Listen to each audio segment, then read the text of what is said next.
Hello friends, সিকদার্স একাডেমিতে আপনাদের সবাইকে ওয়েলকাম। দুই বিচারপতির দুই মত।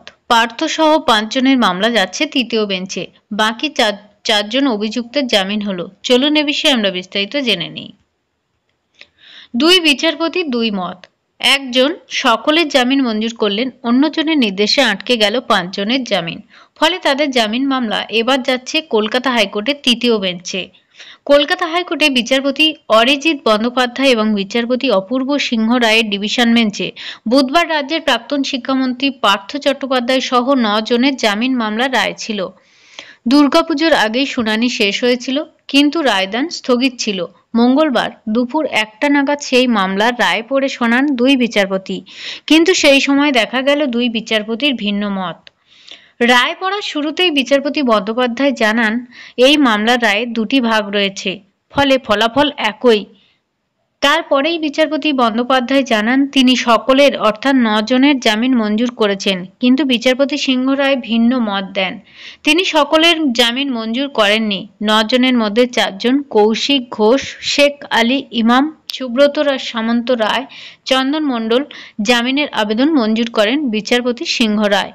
কিন্তু বাকি 5 জন অর্থাৎ পার্থ চট্টোপাধ্যায়, সুবীরেশ ভট্টাচার্য, অশোক সাহা, কল্যাণময় গঙ্গোপাধ্যায় এবং শান্তি প্রসাদ সিনহা জামিনের আবেদন খারিজ করে দেন। কৌশিক সহ 4 জনের জামিন নিয়ে দুই বিচারপতির একমত হন, কিন্তু পার্থদের নিয়ে তারা ভিন্ন মত পোষণ করায় কোনো চূড়ান্ত সিদ্ধান্ত আসতে পারেননি ডিভিশন বেঞ্চ। বিচারপতি সিংহ রায় জামিনের আবেদনের বিরোধিতা করার কারণেই এই মামলা তৃতীয় বেঞ্চে গেল। তবে কার সিঙ্গেল বেঞ্চে এই মামলার রায় চূড়ান্ত হবে তা ঠিক করবেন কলকাতা হাইকোর্টের প্রধান বিচারপতি T S. Sivagnanam. Group C, group D, নবম, দশম এবং একাদশ, দ্বাদশ এই 4 মামলায় বিভিন্ন সময়ে গ্রেপ্তার হন ওই 9 জন। তার মধ্যে গ্রুপ সি মামলায় গ্রেপ্তার হয়েছিলেন পার্থ, সুবীরেশ, অশোক, শান্তি প্রসাদ এবং চন্দন। গ্রুপ ডি মামলায় গ্রেপ্তার হয়েছিলেন শুধুমাত্র সুব্রত। তবে পার্থ এবং চন্দন ছাড়া নবম, দশম শ্রেণীর মামলায় 7 জনকেই গ্রেপ্তার করেছিল সিবিআই।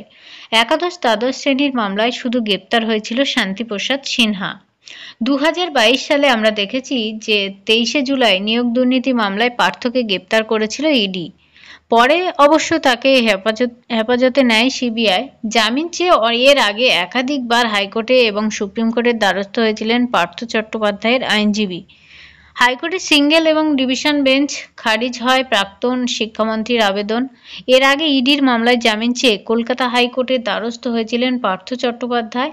গত এপ্রিলের ওই শুনানির শেষে বিচারপতি তীর্থঙ্কর ঘোষ জানায় যে পার্থের জামিনের আবেদন খারিজ করা হয়। পরে সিবিআইয়ের মামলায় জামিন চেয়ে হাইকোর্টের দ্বারস্থ হয়েছিলেন পার্থ সহ 9 জন। প্রায় 6 মাস ধরে ওই জামিন মামলাগুলির শুনানি চলে হাইকোর্টে। বুধবার অর্থাৎ আজকে সেই মামলার রায় দিল কলকাতা হাইকোর্টের ডিভিশন বেঞ্চ। হাইকোর্টে খারিজ হওয়ার পর সুপ্রিম কোর্টে ইডির মামলায় জামিন চেয়ে আবেদন করেছিলেন পার্থ চট্টোপাধ্যায়। বুধবার সেই মামলায় শুনানির কথা থাকলেও বেঞ্চ না বসায় তা পিছিয়ে যায়।